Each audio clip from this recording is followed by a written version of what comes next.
অভিষেক বন্দ্যোপাধ্যায় তিনি সর্বভারতীয় সাধারণ সম্পাদক থাকছেন, কিন্তু তার পাশাপাশি যুগ্ম সাধারণ সম্পাদক হিসেবে থাকছেন ডেরেক ওব্রায়েন এবং তার পাশাপাশি থাকছেন দোলা সেন। অন্যদিকে জাতীয় মুখপাত্র কল্যাণ বন্দ্যোপাধ্যায় থাকছেন, লোকসভার মুখ্য সচেতকের দায়িত্বও তিনি পালন করবেন। তৃণমূল কংগ্রেসের যুব সংগঠনের দায়িত্ব যেমন পালন করছিলেন সায়নী ঘোষ, তার হাতেই দায়িত্ব থাকলেও ট্রেড ইউনিয়নের দায়িত্বে থাকবেন মলয় ঘটক, কেন্দ্রীয় ট্রেড ইউনিয়নের দায়িত্বে থাকবেন মদন মিত্র। ফলে বেশ কয়েকটি জায়গায় বেশ কিছু পরিবর্তন করা হলো। আজকের যে গুরুত্বপূর্ণ বৈঠক, সেই বৈঠকেই আজকে মমতা বন্দ্যোপাধ্যায় বেশ কয়েকটি জায়গায় দায়িত্ব বন্টন করলেন।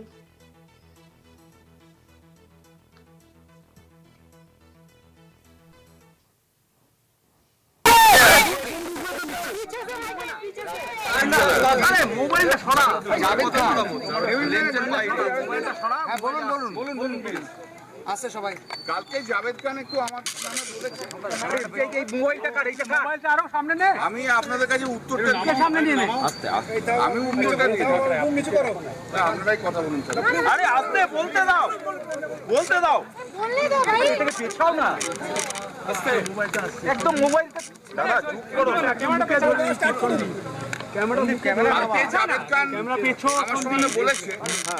সত্য কথাটা যেটা হচ্ছে সেটা হলো, দিদি বলেছিল যে জাভেদ খান কয়েকটা লোক পাঠাবে যাদের বাড়ি ভাঙা হবে।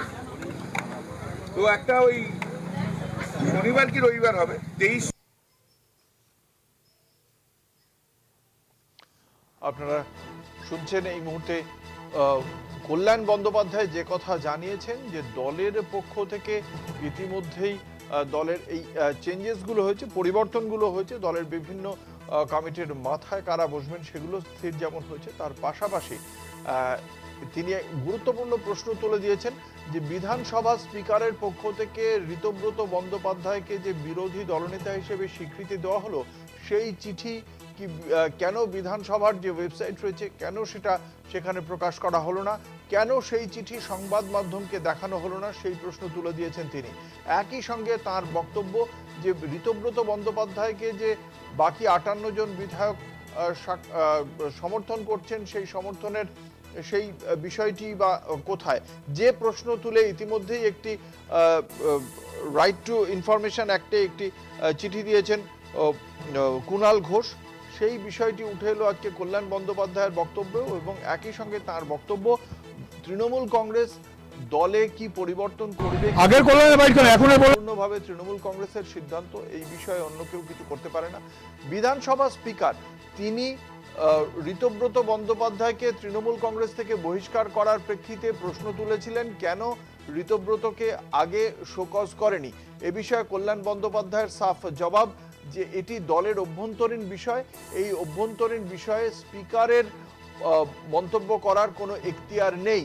ফলে সেই বিষয়টিকে নিয়ে তিনি পরিষ্কারভাবেই স্পিকারের এখতিয়ার স্মরণ করিয়ে দিয়েছেন। আমাদের সঙ্গে রয়েছেন কালীঘাটে উপস্থিত রয়েছেন আমাদের প্রতিনিধি দেবাশিস সেনগুপ্ত। সরাসরি চলে যাব দেবাশিসের কাছে। দেবাশিস, তুমি যে কথা বলছিলে যে আজকে এই যে বিদ্রোহী গোষ্ঠী, সেই বিদ্রোহী গোষ্ঠীর থেকে কারোর সঙ্গে পক্ষ থেকে কি এই যোগাযোগ করা হয়েছিল মমতা বন্দ্যোপাধ্যায় বা তার কোনো ঘনিষ্ঠের সঙ্গে? দেখো, প্রথমে বলতে পারি যে ইতিমধ্যে যেখানে এসছিলেন সেখানে দুজন বিধায়ক, যারা একজন বিধায়ক এসছিলেন সেখানে স্বরূপনগরের বিধায়ক বীণা মণ্ডল, তিনি মমতা বন্দ্যোপাধ্যায়ের সঙ্গেই আছেন, তিনি কিন্তু এসছেন জানি না, তিনি তাদের এই আমন্ত্রিতদের মধ্যে ছিলেন না। যদিও এই বৈঠক একদম লিমিটেড লোকজনকে ডাকা হয়েছিল সাংগঠনিক স্তরে, এবং সেক্ষেত্রে দাঁড়িয়ে সাংগঠনিক স্তরে বেশ কিছু পরিবর্তন হিসেবে দেখা গিয়েছে। এবং বৈঠকের শেষে কল্যাণ বন্দ্যোপাধ্যায় যেটা জানিয়েছেন বেশ কিছু কমিটির রদবদল হয়েছে, কিন্তু একটা বিষয় বলা যেতেই পারে যে আগে যেমন সর্বভারতীয় সাধারণ সম্পাদক হিসাবে অভিষেক বন্দ্যোপাধ্যায় ছিলেন, সেক্ষেত্রে কিন্তু ওই একার উপর কিন্তু ভরসা রাখতে পারেননি দল, এমনটাই কিন্তু মনে করা হচ্ছে। এবং সেই জায়গায় আরও দুজনকে কিন্তু সেখানে দেওয়া হয়েছে, সে নামের মধ্যে একটি হচ্ছে ডেরেক ওব্রায়েন এবং পাশাপাশি দোলা সেন, তাদের নামও কিন্তু তার মধ্যে সংযুক্ত করা হয়েছে। এবং সেক্ষেত্রে ট্রেড ইউনিয়নের ক্ষেত্রে সেখানে ইতিমধ্যেই শুনতে পাওয়া যাচ্ছে যে তৃণমূল কংগ্রেসের সংসদীয় দলের একটা ভাঙন আসতে পারে, এমন একটা জল্পনা চলছে। এই বিষয়ে দলের কি মূল্যায়ন, দল কি এ বিষয়ে দলের যে 29 জন সাংসদ রয়েছেন তাদের সঙ্গে কি যোগাযোগ করছে? দেখো, দল তার আজকে যে হয়েছে বৈঠক, সেই বৈঠকে নিয়ে কল্যাণ বন্দ্যোপাধ্যায় পরবর্তীকালে তিনি প্রেস সাংবাদিক সম্মেলন করে তিনি সে কিছু বলতে না ছিল, দল যে অ্যাউটপুট আছে এমনটাই তাদের বক্তব্য, এবং সেই দলের জায়গায় তারা কিন্তু কোনো মতেই সে কথা কিন্তু বলতে যায়নি, এবং তারা মনে করছেন দল আবার ঘুরে দাঁড়াবে। মমতা বন্দ্যোপাধ্যায়ের উপর মানুষের আস্থা আছে, ছিল এবং থাকবে, এমনটাই বলছে। এবং দলের ক্ষেত্রে কিছু নতুন করে তারা রিসাফেল করা হয়েছে, যেমন মহিলা নেত্রীর ক্ষেত্রে সেক্ষেত্রে মালা রায়কে মহিলা সংগঠনের দায়িত্ব দেওয়া হয়েছে। এর পাশাপাশি চন্দ্রিমা ভট্টাচার্য, তাকে কিন্তু সুব্রত বক্সী যেহেতু অসুস্থ, সেই সুব্রত বক্সীকে জায়গায় যেখানে কিন্তু সঙ্গে কিন্তু চন্দ্রিমা ভট্টাচার্যকে রাখা হয়েছে, এবং সংগঠনকে আবার ঢেলে সাজানোর ব্যবস্থা করা হচ্ছে। বিমান বন্দ্যোপাধ্যায়কে লিগাল সেলে যেমন দায়িত্ব দেওয়া হয়েছে, তিনি তার মতো করে সাজিয়ে নেবেন। প্রিয়াঙ্কা অধিকারী, তাকে তৃণমূল ছাত্র পরিষদের তাদের সভাপতি করা হয়েছে, এবং তারা কিন্তু তাদের সেই সংগঠনটা তিনি সাজিয়ে নেবেন পরবর্তীকালে। এবং মুখপাত্রের ক্ষেত্রেও কিন্তু দেখা যাচ্ছে মুখপাত্র হিসাবে সেখানে কিন্তু একদিকে রাজ্য স্তরে যে মুখপাত্র হিসাবে কুণাল ঘোষ, শীর্ষেন্দু বন্দ্যোপাধ্যায়রা যেমন রয়েছে, আবার জাতীয় স্তরে সেখানে কল্যাণ বন্দ্যোপাধ্যায়, ডেরেক ওব্রায়েন রয়েছে। এবং আগামী যেটা জানার বিষয়বস্তু, যে এই যে স্পিকার নির্বাচন যা নিয়ে বলা হচ্ছে দলের ভাঙন, সেই স্পিকার নির্বাচন স্পিকার যেভাবে বিরোধী দলনেতা নির্বাচন করেছে, তারই কিন্তু তৃণমূল অন্দরে যে রীতিমতো এখনও পর্যন্ত ক্ষোভ রয়েছে তা কিন্তু স্পষ্ট হয়ে গেল।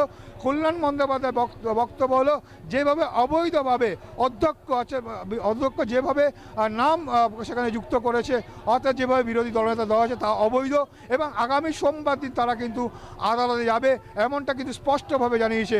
এবং দলনেত্রীর পাশেই যে দল আছে, এবং আজকে যাদেরকে বৈঠকে ডাকা হয়েছিল, সেই বৈঠকে সমস্ত কিছু আলোচনা না হলেও এই সাংগঠনিক স্তরে কিন্তু একটা আলোচনা হয়েছে।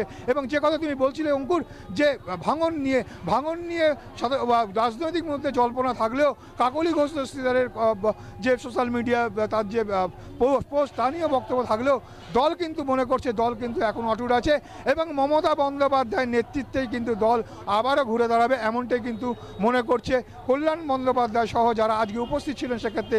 এবং আজকের ক্ষেত্রে এই যে বিরোধী যারা বিরোধী বলছো, তাদের মধ্যে ইতিমধ্যেই অনেকে কিন্তু বলা শুরু করেছে যে তারা কিন্তু বিরোধী নয়, তারা কিন্তু মমতা বন্দ্যোপাধ্যায়কেই মনে করে তৃণমূল সুপ্রিমো, মমতা বন্দ্যোপাধ্যায় তাদের নেত্রী। অর্থাৎ সব মিলিয়ে বলা যেতে পারে যে একটা অচল অবস্থা তৈরি হয়েছে, এবং তৃণমূল কংগ্রেসের অন্দরে যে ভাঙন বলে বলা হচ্ছে, সেই ভাঙনটা কতটা আরও কিছুদিন না করলে স্পষ্ট হবে না।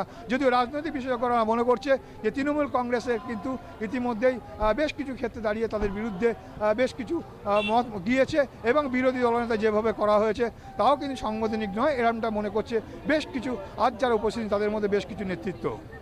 যেটা দেবাশিস জানতে চাইবো, যে এই মুহূর্তে দাঁড়িয়ে বারংবার যে প্রশ্ন উঠছিল দলের যে যুব প্রজন্ম, সেই যুব প্রজন্মকে বর্তমান কঠিন সময় মমতা বন্দ্যোপাধ্যায়ের পাশে শেষ ওয়াই চ্যানেলের কর্মসূচিতেও দেখতে পাওয়া যায়নি। সেক্ষেত্রে প্রশ্ন উঠছিল যে যুব প্রজন্মের জন্য মমতা বন্দ্যোপাধ্যায়ের কোনো পরিকল্পনা রয়েছে কিনা। আজকের মিটিংয়ে সেই বিষয়ে কি কোনো সিদ্ধান্ত হয়েছে? দেখো, সেই বিষয়ে না হলো যুবতে যে যাদের ভরসা ছিল সেই সায়নীর প্রতি কিন্তু এখনও সেই সায়নী ঘোষের প্রতি কিন্তু রাস্তা রয়েছে, কেন সায়নীকেই কিন্তু যুবর দায়িত্ব দেওয়া হয়েছে, এবং যুবর দায়িত্বে সায়নী ঘোষই রয়েছে। এর পাশাপাশি বলা যেতেই পারে যে নতুন করে তৃণমূল ছাত্র পরিষদের দায়িত্ব কিন্তু প্রিয়াঙ্কা অধিকারীকে দেওয়া হয়েছে।